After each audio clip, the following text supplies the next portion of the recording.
Hello, friends. Welcome back. This is Arvind Palsing here. We are back with the sessions for the cost accounting. And today our trainer ma'am will be talking about very interesting topic. Our trainer ma'am, she is a CMA with 30 years of experience. And this initiative is mainly for the people who want to get learning. This session is for you. As the last line says, our trainer is just facilitating this session. So we want to give knowledge to you, to empower you. So feel free to put your contributions, participate in the sessions to get the maximum benefit of these sessions. So without further delay, ma'am, all over to you. Thank you so much, Arvind.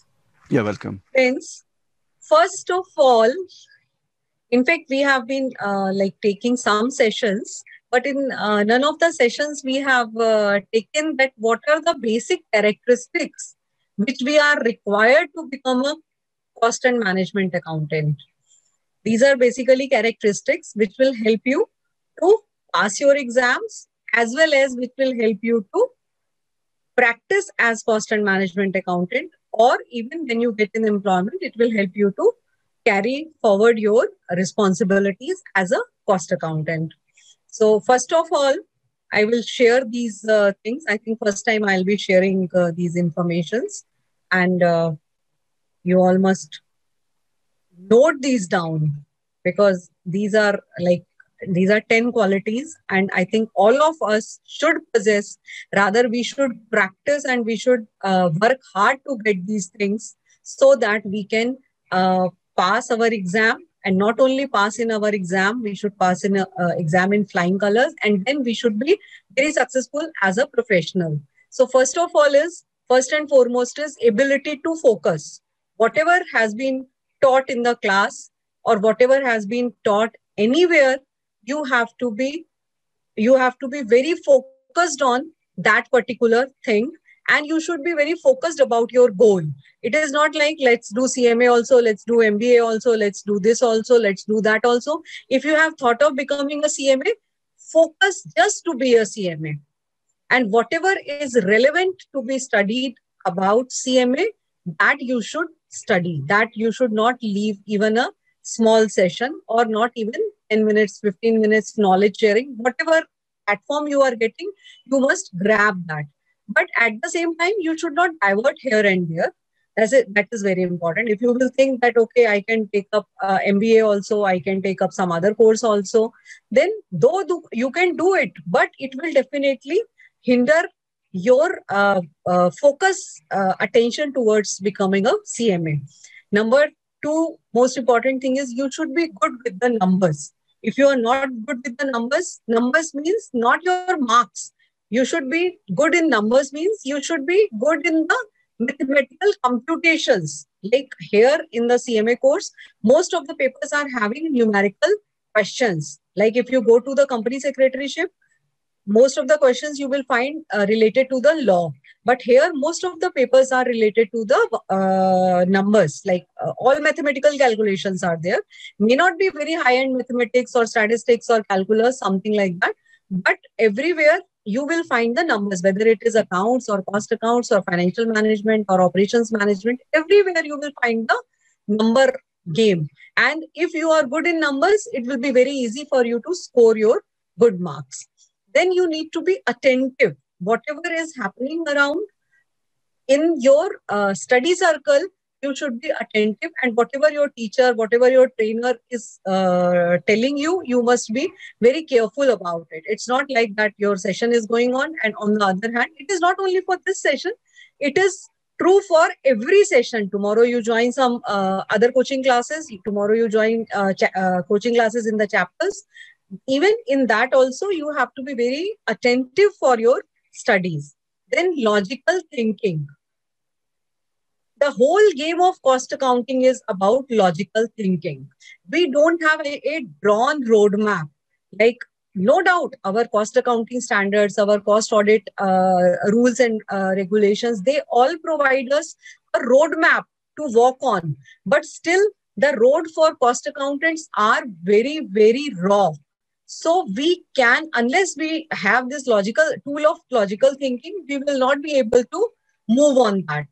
Because everywhere you have to logically think about the result. You have to be logically think about the present situation, and accordingly you have to decide. Not only in your studies, not only for your exams, but also when you get into the profession, then also it will be very helpful to you.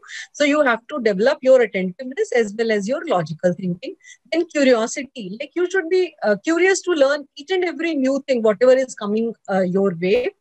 Then the most important is healthy body. In case you have all these 5 abilities, but you are not keeping fit, so you will not be able to study properly. And the study related to cost and management accounting warrants a consistent practice, consistent study to qualify that exam. You must be aware that this is one of the very hard exams, at least in India. So you have to have a healthy body. Then you have to have a positive mindset. It's not that it is the course is very tough, so I will not be able to qualify. No, you have not even for a while, you have not to think that it is beyond your capacity. You always have to do, yes, I can do it. I can do it. You have to study, you have to work hard with the positive mindset. Even if you fail once or twice, hardly matters. It is not going to take away your whole of your time. It is matter of 6 months or 1 year, but with a positive mindset, you will definitely pass. So right from day one, you have to have a positive mindset. You have not to even think that देखेंगे पास होते हैं कि नहीं होते हैं. You have not to go with this attitude. You have to be that, yes, I have to crack it. Okay. Then you have to be very disciplined. If you decide that 4 hours in a day I have to study, means 4 hours in a day you have to study. Whatever may come, whatever may go. It may be Holi, it may be Diwali, it may be New Year, it may be a marriage, it may be function at the home, it may be any celebration. But in all the cases, if you have decided that throughout the semester you will be studying 4 hours a day or 6 hours a day, you have to spare that time. If you could not study 4 hours today, then you have to study 8 hours tomorrow. So that average of 4 hours or 5 hours or 6 hours, I'm sure if you maintain that average during the whole semester, it will be very easy for you to pass this exam. Otherwise, it will be difficult. Discipline is very important. Then you may be flexible with your timings. Like someday you want to study in the morning, it's fine. Someday you have some classes in the morning, you study in the evening, you study during the daytime. But if you have decided that 4 hours of study are needed, 5 hours of study are needed, then you must comply to that discipline. Then you have to be good in the imagination, especially when your examination problems are coming. In that case, apart from being conceptually clear, your imagination will also play some role. But that imagination should not be a dream. It should be in the light of your attentiveness and in the light of your logical thinking. Okay. And then good communication. That is the ultimate requirement to pass this examination, because unless you write the answer in a proper way, you will not be able to pass.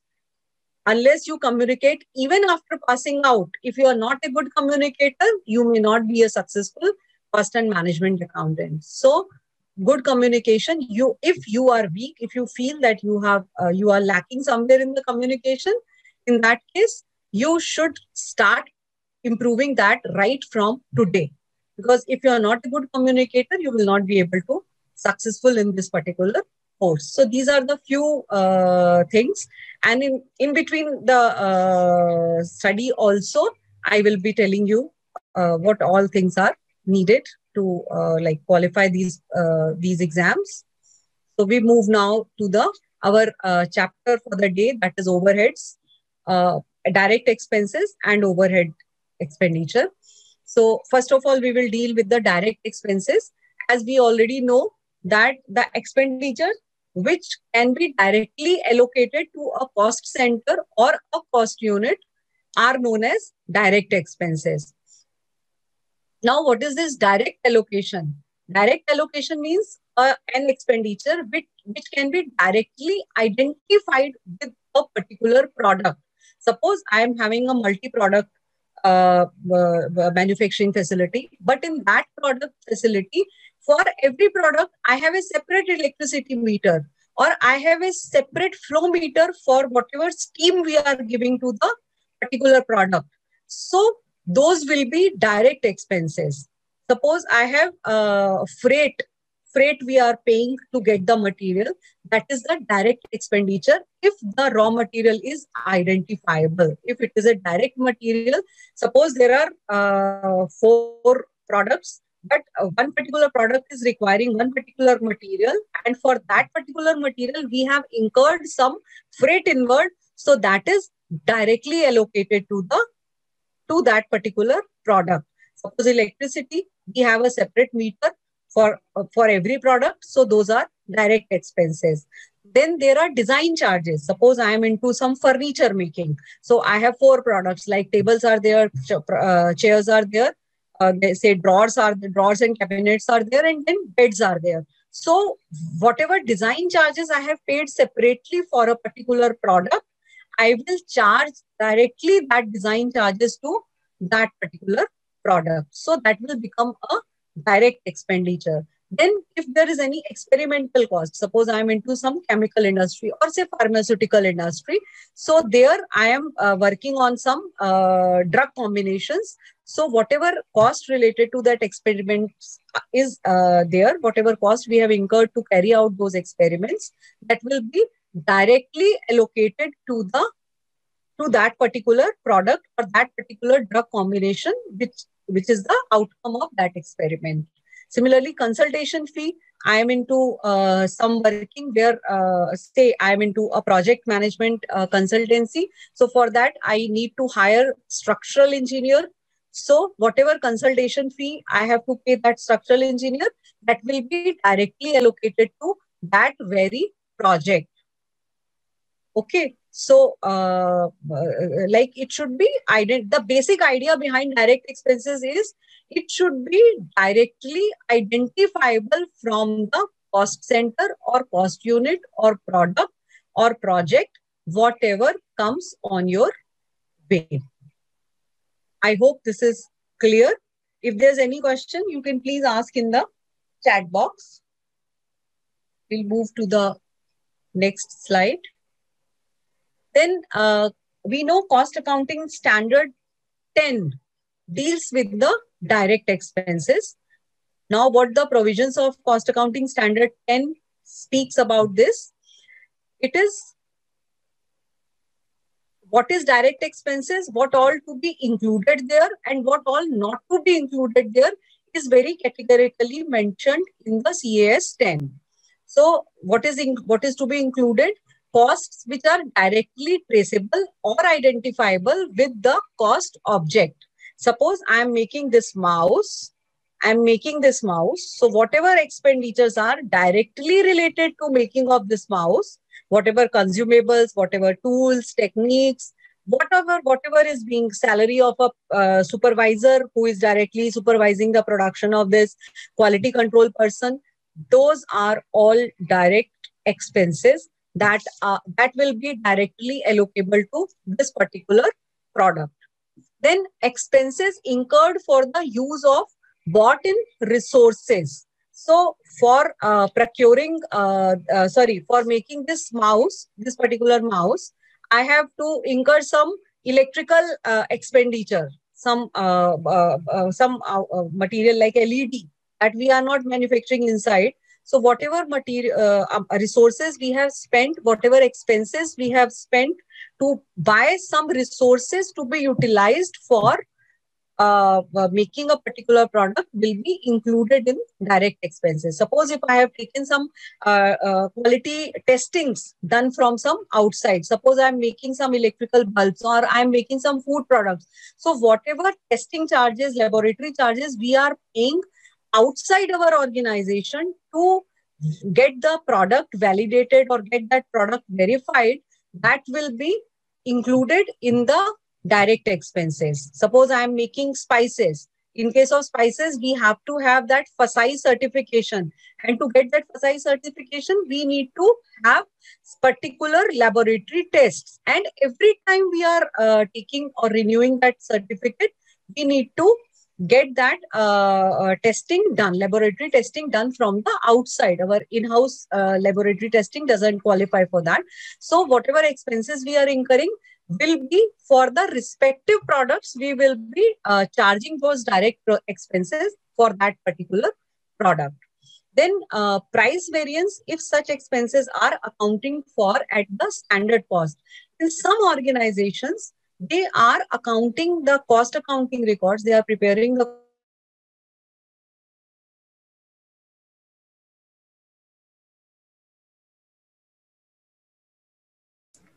We lost your voice, ma'am. cost basis.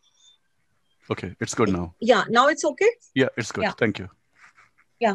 So if we are like incurring the expenses on say if we are booking the expenses on standard cost basis, so in that case, whatever is the price variance, suppose standard cost for something is 10 rupees, but I am incurring 11 rupees. So 1 rupee is the additional actual cost which I am incurring for a particular item, for a particular expenditure. So that 1 rupee is the price variance that has to be included in our direct expenses. This simply means this. You may get more clarity about this very point when we study the standard costing. So, but at this juncture, you just understand this point that if we are booking the cost on the basis of standard cost, so whatever is the price variance that can be charged to our direct expenditure as per CAS 10.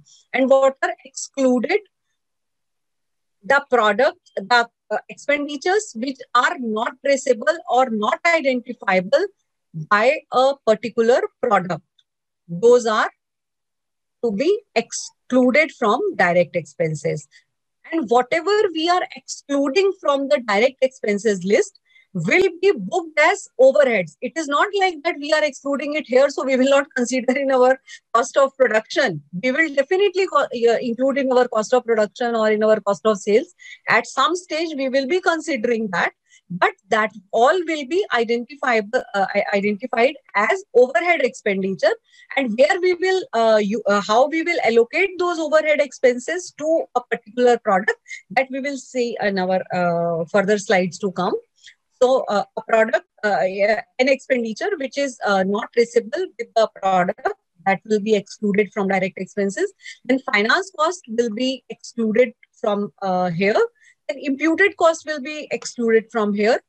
If I am making some recovery on account of certain expenses, suppose I have say taken some lubricant, and those lubricants are coming in the cans. So those cans I can sell as scrap. So if my can was costing say 1,000 rupees and I could get 50 rupees from the selling of that empty can, so my cost in direct expenses will be 950 rupees. 1,000 minus 50 rupees will be my cost for that lubricant per can, right? So if we are, if I am able to recover any expenditure, or if I am able to get any credit for any expenditure, that we are supposed to reduce from our total direct expenses.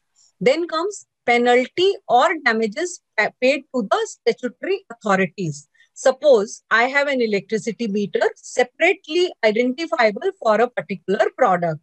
In that case, I am supposed to pay that electricity bill on that very meter for that very connection.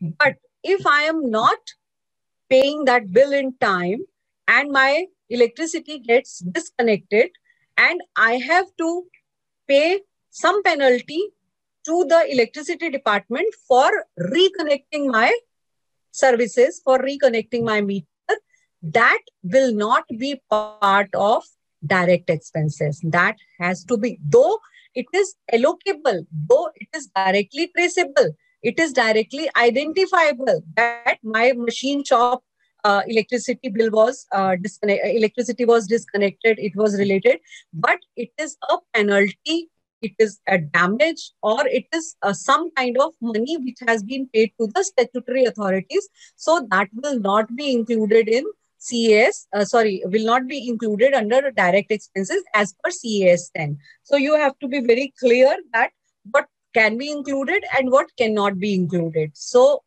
because whatever cannot be included under CAS 10 has to be covered under the term overheads, and then we have to follow a different allocation practice for the overheads. How we will do that? We will just have a look at that. Now we will see what overheads are. Overheads are the amount not identified with any product or cost center. Means an item, the cost and expenditure which is not directly allocable will all be booked under overheads, like salary of managing director.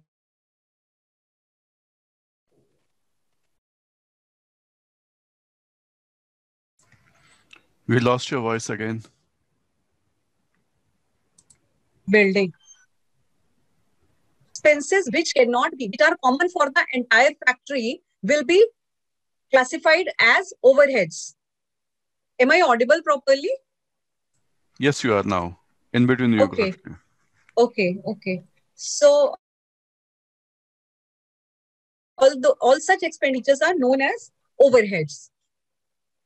What are the features related to overheads? That it is over and above normal heads of expenditure. Like whatever is directly allocable to a particular product, that is normal heads of expenditure, and whatever has been paid over and above those expenses, like we have paid money, we have paid traveling, we have paid conveyance, we have paid selling expenses, marketing expenses. So whatever we have spent over and above the normal heads of expenditure, that will be classified under the term overheads.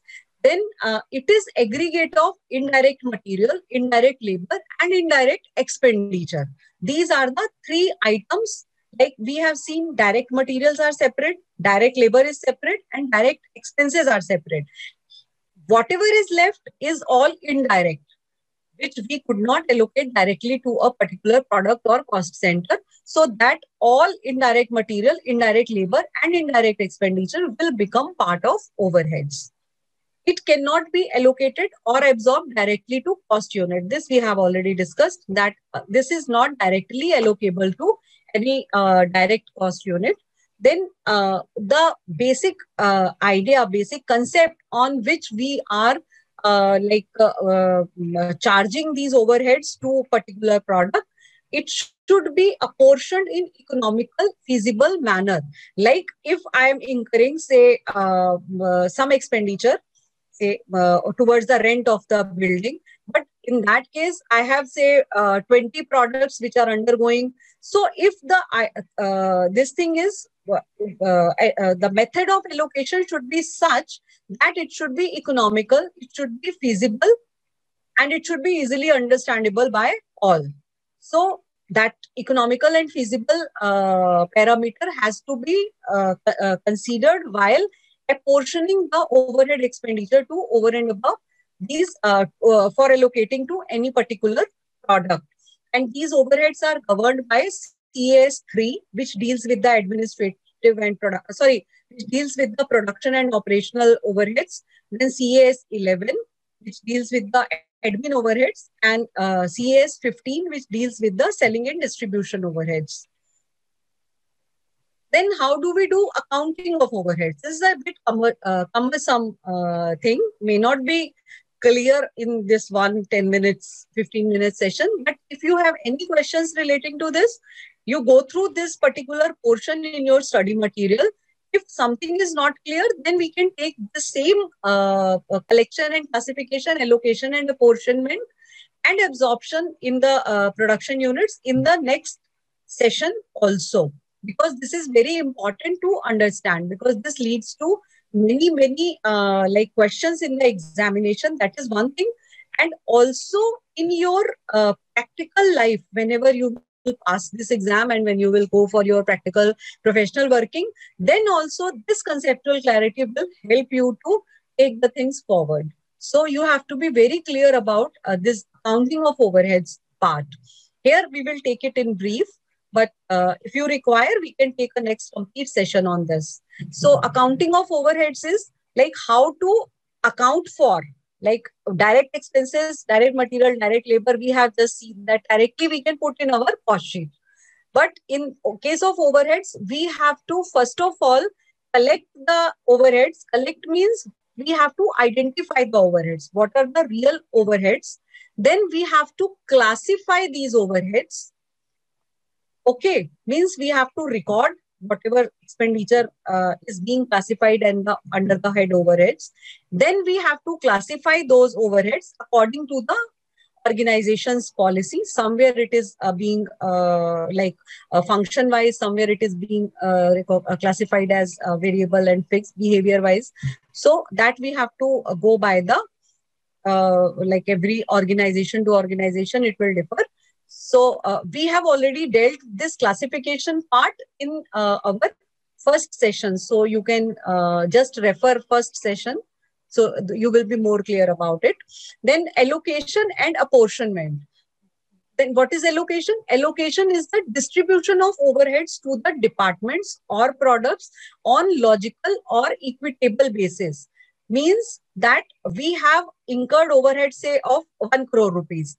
Various overheads like rent is there, salary of accounts office is there, then salary of directors is there, then traveling is there, conveyance is there, head office expenses are there. So many expenses are there. So we have incurred in all, we have incurred 1 crore rupees. I am having 5 products. So I cannot allocate 20 lakhs to all 5 just randomly. I have to have a particular logical and equitable base, because it may be that I am having 5 products, but out of 5 products, one product is having sale of only 10 lakh rupees and other is having sale of 50 lakh rupees. So it will be totally unjustifiable if I allocate 20 lakh directly to the every product. So we have to arrive at a logical and equitable basis where we can distribute the overheads to various products or to various departments or to various cost centers. So this allocation and apportionment is totally based on the logical reasoning. So for this purpose only, initially I told you that we have to have a logical thinking, because for doing anything, if I divide simply by 5 products, it is fine. It is justifiable. I can say, like, I have 5 products, I have divided it.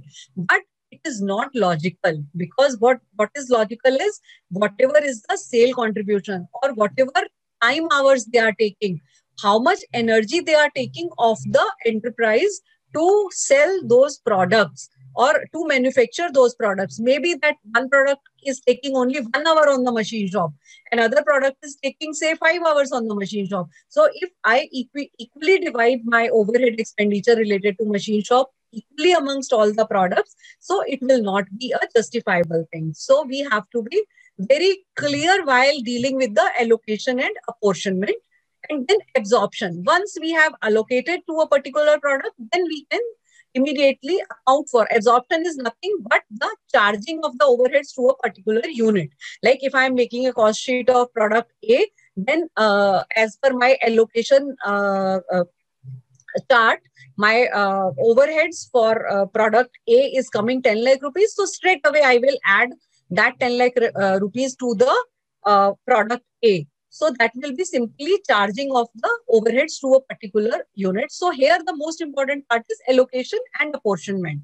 So once you have understood that thing correctly, you will never miss any question related to overheads, or even further the decision making questions will be coming. So you be very clear about this accounting of the overheads. Okay. Here I will fast take this classification of overheads based on the behavior. In our initial session, we have seen this, but here I would like to take the relevance of this, that behavior wise, we know that we have 3 classifications. One is fixed, another is variable, and another one is semi-fixed and semi-variable. So what is fixed? Fixed is which remains fixed over a particular period of time. That is not fixed as per the quantum of production. Whereas variable expenditure is directly related to the quantum of production. It is said variable because it varies as per the quantum of production, and fixed remains fixed irrespective of zero production or is irrespective of the 1 lakh units of production. Whether I produce 0 unit or I produce 1 lakh unit, my fixed overheads will always remain same. But my variable overheads will never remain same. It will be, if I am not making anything, my variable overhead will be 0. If I am making 1 lakh unit, it will be charged according to 1 lakh unit. Suppose my variable overhead is 2 rupees per unit and I am making 1 lakh units, so my cost will be, variable overhead cost will be 2 lakh rupees. But in case of fixed expenses, if my fixed expenses are 10 lakh rupees per month, irrespective of the quantum of production, it will remain 10 lakh. Whether it is lockdown or it is anything, it will not change. Clear? And semi-fixed is, or semi-variable expenditure is that which varies, a part of which remains fixed and a part of that varies according to the quantum of production. Suppose it is electricity, even your electricity bill is also a semi-fixed or semi-variable. Like up to a certain level, up to say 100 units or say 1000 units, your electricity bill will remain same. And if you are consuming more than 1000 units or more than 100 units in case of domestic consumption, your per unit cost will always keep on changing. So this varies beyond a certain limit. It varies to the, it varies according to the consumption, and below that limit, it remains fixed. So it is semi-variable. So we need to be very clear about this concept, because this concept will be very much useful when we are working on the marginal costing. And when we are basically dealing with the break-even point and all those things. Then relevant cost accounting standards, I would like to mention in a quick way, that CAS 3 deals with the production and operations overheads. Then CAS 10 deals with the direct expenses. CAS 11 deals with administrative overheads. CAS 15 deals with selling and distribution overheads. CAS 17 deals with financial expenses. In cost accounts, financial expenses are never added in these three overheads, because financial expenses are neither production overheads, nor admin overheads, nor S&D overheads. So these are over and above shown separately in our cost accounting records. So we have to be very clear about the financial expenses treatment. Then comes research and development expenses. In cost sheet, we also deal with the research and development expenses separately. If it is a small designing charges, which can be directly allocable, that we can add in the direct expenses. But if it is a long-term research and development going on in the organization, so there is a specific way to deal with this, and CAS 18 governs that very course of action. So this is all from my side. And now over to you, Arvind. Yeah, thank you very much, ma'am. That's very helpful. And the best part, in the beginning, you try to encourage our friends here that the consistency is the key. So we should be going in the same direction with our persistent efforts. That's very important. But anyways, now I open the session. We got only 3 minutes now. You can ask questions in the chat box or unmute yourself. And if you run out of time, please put your question in the WhatsApp group.